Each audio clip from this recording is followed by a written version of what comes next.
Hello जी, क्या हाल चाल है। Welcome back to my channel. आज मैं आपको एक कोरियन मिनी ड्रामा एक्सप्लेन करने वाली हूँ। ये टोटल 12 एपिसोड्स ड्रामा है जिसको मैंने 2 पार्ट में एक्सप्लेन किया है। इसका नाम है शाइनिंग नारा। लेकिन उससे पहले अगर आप मेरे चैनल पे नए हैं और चैनल को सब्सक्राइब नहीं किया है तो जल्दी से चैनल को सब्सक्राइब कीजिए। तो चलिए चलते हैं अपने एक्सप्लेनेशन की ओर।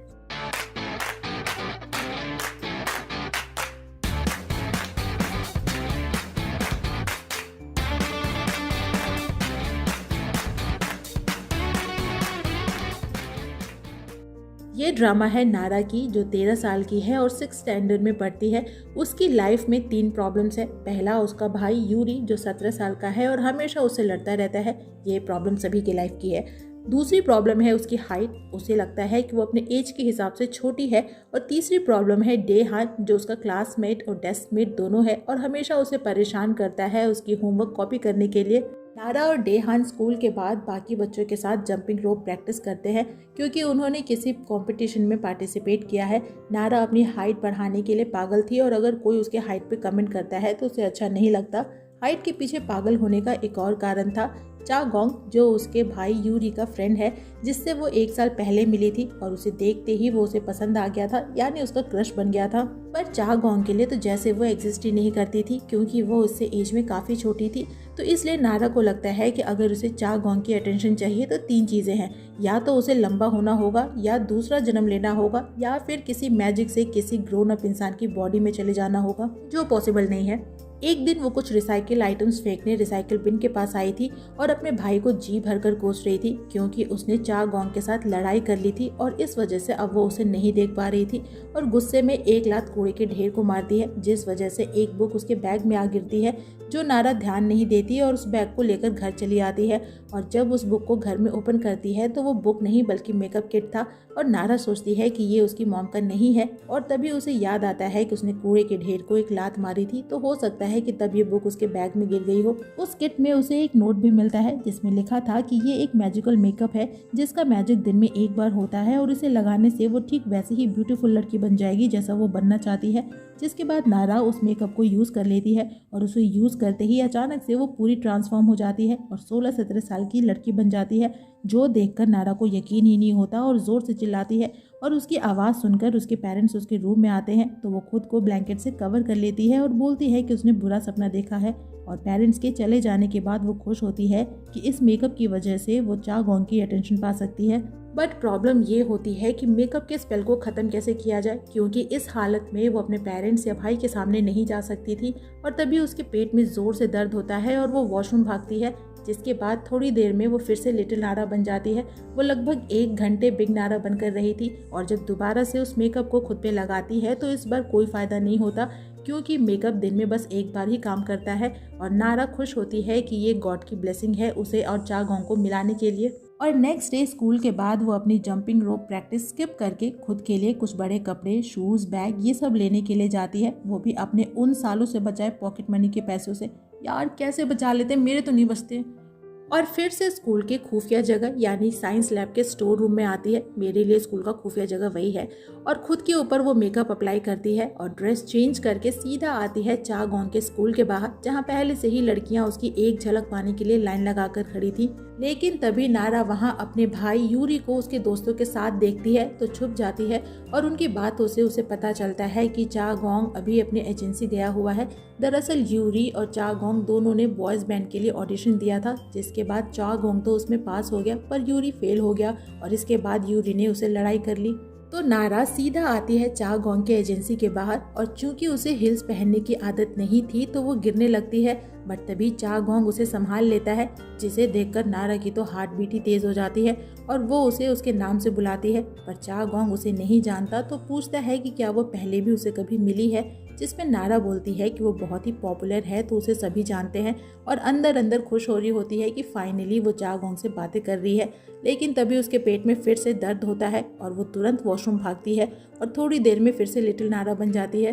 जिसके बाद वो अपने ड्रेस वगैरह चेंज करके अपने पेरेंट्स के कैफ़े में आती है। दरअसल ये एक कॉमिक बुक कैफ़े है जहां आप हल्के फुल्के स्नैक्स और कॉफ़ी के साथ कॉमिक बुक्स भी पढ़ सकते हैं। और नारा अपने और चागोंग की बातों को याद करके खुश हो रही होती है और साथ ही एम्बेरस भी होती है कि चा गोंग के सामने ही उसके पेट में दर्द होना था, अब वो उसके बारे में जाने क्या ही सोचेगा। लेकिन वो इतना समझ जाती है कि जब वो ट्रांसफॉर्म होती है उसके बाद उसका पेट दर्द इंडिकेशन है उसके टाइम खत्म होने का। और तभी उसके पास डे हान आता है जो उसे पूछता है कि उसने उससे झूठ क्यों बोला। दरअसल सुबह नारा ने झूठ बोलकर प्रैक्टिस स्किप की थी कि उसे उसकी मॉम का कोई ज़रूरी काम है, और डे हान को ये बात पता चल गई, पर उसने नारा की मॉम को उसकी प्रैक्टिस स्किप करने वाली बात नहीं बताई। पर नारा को अगली बार से ऐसा करने से मना करता है। लेकिन नेक्स्ट डे नारा जानबूझकर प्रैक्टिस टाइम पे गिर जाती है और टीचर से ये बोलती है कि उसके पैरों में मोच आ गई है और प्रैक्टिस स्किप कर देती है। और जब डे हान उसकी हेल्प करने को बोलता है तो वो उसे भी मना करती है, तो उसे उस पर डाउट होता है और उसका पीछा करते हुए वो साइंस लैब में आता है। लेकिन वहाँ से वो बिग नारा को बाहर निकलते देखता है और उसे कुछ भी समझ नहीं आता। वहीं नारा आती है चा गोंग की एजेंसी के बाहर और थोड़ी देर वहाँ पे उसका वेट करती है, और जब वो उसे नहीं मिलता तो कुछ खाने के लिए एक स्टोर में आती है जहाँ वो चा गोंग से मिलती है, जो उससे पूछता है कि क्या वो उसे जानती है, जिसपे नारा बोलती है कि वो उसकी फ्रेंड के छोटे भाई का दोस्त है। एंड चा गोंग वाज लाइक, इतनी लंबी रिश्तेदारी। उससे उसका नाम पूछता है और वो अपना नाम शाइनिंग बताती है, तो चा गोंग उसके नाम की तारीफ करता है और उसकी एज पूछता है, जिसपे नारा खुद को 17 साल का बताती है। और चा गोंग बोलता है कि वो उसके सेम एज की है तो वो उससे नॉर्मली बात कर सकती है, पर नारा थी तो 13 साल की ही और उसे चा गोंग के साथ रिस्पेक्टफुली बात भी करनी थी। तो वो बोलती है कि तब तो वो 16 साल की ही है, उसने स्कूल 1 साल पहले ही ज्वाइन कर लिया था, तो वो सेम क्लास में हो सकती है, पर है वो उससे 1 साल छोटी ही। और तभी उसके पेट में फिर से दर्द होता है और वो जैसे ही वॉशरूम जाने के लिए भागती है, चा गोंग उसे रोक लेता है और बोलता है कि उसे एम्बेरस होने की जरूरत नहीं है, और अपने साथ उसे एजेंसी के वॉशरूम में लेकर आता है, जहां नारा फिर से लिटिल नारा बन जाती है। और चूंकि इस बार वो अपना ड्रेस साथ लेकर आई थी तो वो चेंज करके बाहर आती है, पर चा गोंग वहाँ नहीं होता, वो तब तक प्रैक्टिस के लिए जा चुका था, जो देखकर नारा सैड होती है। पर तभी चा गोंग वहाँ आता है और उसे एक नोट देकर बोलता है वॉशरूम में उसके साथ जो लड़की है उसे देने के लिए, यानी बिग नारा को। और जब वो उस नोट को खोलकर देखती है तो खुश होती है, क्योंकि उसमें चा गोंग ने उसे दोबारा मिलने को कहा था। इसके बाद नारा बहुत खुश होती है और उसे ये भी समझ आता है कि वो जितना ज़्यादा मेकअप क्वांटिटी यूज़ करेगी उसे उतना ज़्यादा टाइम मिलेगा, क्योंकि पिछले दिन उसे 1 घंटे से ऊपर टाइम मिला था क्योंकि उसने मेकअप ज़्यादा यूज़ किया था। पर वहीं डे हान को उस पर डाउट होता है, क्योंकि एक तो नारा अजीब बिहेव कर रही थी, ऊपर से उसने साइंस लैब में जाते तो नारा को देखा था पर बाहर आते किसी और को देखा, और तो और अब वो बिना उससे लड़े उसे अपना होमवर्क भी कॉपी करने दे रही थी। और एक बार फिर से नारा टीचर से डेंटिस्ट के पास जाने का बहाना बनाकर प्रैक्टिस स्किप कर देती है और फिर से चा गोंग से मिलने आ जाती है, जो उसे पूछता है कि क्या वो वहीं आसपास में रहती है, क्योंकि वो अक्सर ही उसे मिल जाती है, जिसपे नारा बोलती है कि उसका घर एजेंसी के पास में ही है। फिर चा गोंग उसे अपने साथ लंच पे ले जाता है, और है तो नारा 13 साल की ही लड़की, तो वो खुद के लिए किड्स कॉम्बो ऑर्डर करती है, पर चा गोंग को ये क्यूट लगता है। उसके बाद दोनों एक दूसरे का नंबर एक्सचेंज करते हैं और चा गोंग बोलता है कि अब उसे प्रैक्टिस पे जाना होगा और बाय बोलकर चला जाता है। पर नारा अभी तक चेंज नहीं हुई थी, यानी उसका टाइम बाकी था, क्योंकि उसने आज ढेर सारा मेकअप लगाया था। तो वो वापस से स्कूल आती है, जहाँ वो डे हान और बाकियों को प्रैक्टिस करते देखती है, तो अफसोस करती है कि इसे अच्छा तो वो प्रैक्टिस ही कर लेती। लेकिन तभी डे हान उसे देख लेता है तो नारा वहाँ से भाग जाती है। घर वापस आकर नारा चा गोंग से नेक्स्ट डे उसके साथ मूवी देखने चलने को बोलती है, तो नेक्स्ट डे चा गोंग उसे मूवी दिखाने लाता है और उसे कुछ मूवी सजेस्ट करता है, पर उससे पहले ही नारा अपने एज के अकॉर्डिंग कार्टून मूवी सेलेक्ट कर लेती है। जिसके बाद दोनों को हॉल में देखते हैं, जहाँ चा गोंग पूरे टाइम नारा को ही देखे जा रहा था, जो उसे क्यूट लगती है। और चूंकि उसे कार्टून्स पसंद थे तो नेक्स्ट सीन में वो उसे उसके पेरेंट्स के कॉमिक बुक कैफे में ले आता है, जहाँ ढेर सारे कार्टून्स एंड कॉमिक्स थे, और बताता है कि ये उसके एक फ्रेंड के पेरेंट्स का कैफे है। वहीं नारा पूरी डरी हुई होती है, पर चूंकि अभी वो शाइनिंग यानी बिग नारा है तो उसके पेरेंट्स उसे नहीं पहचान सकते, तो वो चा गोंग के साथ कैफे के अंदर आती है, जहां उसके पेरेंट्स उसे चा गोंग की गर्लफ्रेंड समझते हैं और विश करते हैं कि काश उनकी बेटी नारा भी उसकी तरह ही लंबी और क्यूट हो। अरे आंटी, आपकी ही प्रोडक्ट है वो। यहाँ चा गोंग नारा के पेरेंट्स को उसके और यूरी के बीच हुई लड़ाई की बातें करते सुनता है। नारा के पेरेंट्स भी मानते हैं कि गलती यूरी की ही है, अब उसे सब कुछ भूल कर चा गोंग से वापस से बात शुरू कर देनी चाहिए। लेकिन फिर चा गोंग नारा को लेकर वहाँ से चला जाता है और बाद में वो उसे अपने और यूरी के बारे में बताता है। वो कहता है कि उसे अक्सर अपने पेरेंट्स के ट्रांसफ़र की वजह से स्कूल चेंज करना पड़ता है और इसलिए उसके कोई दोस्त नहीं है, पर यूरी और उसकी फैमिली के साथ उसे अच्छा लगता था। और एक दिन वो यूरी के ही कहने पे उसके साथ एक ऑडिशन में चला गया, जिसमें वो तो सेलेक्ट हो गया पर यूरी नहीं हो पाया, जिस वजह से वो उससे नाराज़ हो गया और अब उसे भी लगता है कि उसने अपने दोस्त का सपना छीन लिया, जिस पे नारा वाज लाइक इसमें उसकी कोई गलती नहीं है, उसका भाई है ही नालायक। और चा गोंग से बोलती है कि उसे गिल्टी फील करने की ज़रूरत नहीं है, वो एकदम परफेक्ट है और उसे अपनी ट्रेनिंग पे ध्यान देना चाहिए। उसे यकीन है कि वो एक दिन सुपरस्टार ज़रूर बनेगा। वो ऐसा इसलिए बोलती है क्योंकि चा गोंग एजेंसी से गिव अप करने का सोच रहा था। उसके बाद चा गोंग उसके फोरहेड पे किस करता है, जिस वजह से नारा तो एकदम ही शॉक हो जाती है और खुश भी। उसे लगता है कि चा गोंग अब उसे लाइक करता है और जब घर आती है तो अपनी मॉम को के ड्रामा देखते देखती है जिसमें किसिंग सीन आ रही थी, जो देखकर और शर्मा जाती है और अपनी मॉम से पूछती है कि क्या जो लोग एक दूसरे को प्यार करते हैं वो लिप्स पे ही किस करते हैं, फोरहेड पे नहीं। पर उसकी मॉम उसके क्वेश्चन पे ज़्यादा ध्यान नहीं देती, लेकिन उसका भाई यूरी उसे बोलता है कि फोरहेड पे किसका मतलब है कि सामने वाला उसे लवर की तरह नहीं देख रहा और वो अभी छोटी बच्ची है तो ये सब नहीं समझ सकती। जिस पर नारा उसे इतने जोर का और ऐसा मारती है कि उसके नाक से ही खून आ जाता है। और नेक्स्ट डे भी क्लास में वो पूरे टाइम यही सोचती है कि चा गोंग ने उसे फोरहेड किस क्यों किया और अब हेल्प लेती है डे हान से और पूछती है कि क्या उसे किसी पे क्रश है और क्या कभी उसने किसी को किस किया है। जो सुनकर डे हान अलग शॉक होता है और पूछता है कि वो उसे ऐसे सवाल क्यों पूछ रही है, पर नारा उसे इग्नोर करने को बोलती है और फिर से अपने प्रैक्टिस में आ जाती है। पर डे हान यहाँ भी नारा के क्वेश्चंस के बारे में ही सोच रहा था कि आखिर उसने ऐसे सवाल क्यों पूछे और वो भी उससे ही क्यों पूछे। और उसे लगता है कि नारा उसे लाइक करती है और वो अपने अलग ख्यालों में खो जाता है, वही कोल्ड बॉय और क्यूट गर्ल वाले ख्यालों में। तो नारा उसे होश में लाती है और बोलती है कि कॉन्टेस्ट सर पे है और वो प्रैक्टिस पे ध्यान दे, वरना वो लोग उसकी वजह से हार जाएंगे। बताओ, खुद प्रैक्टिस स्किप करती है तो कुछ नहीं।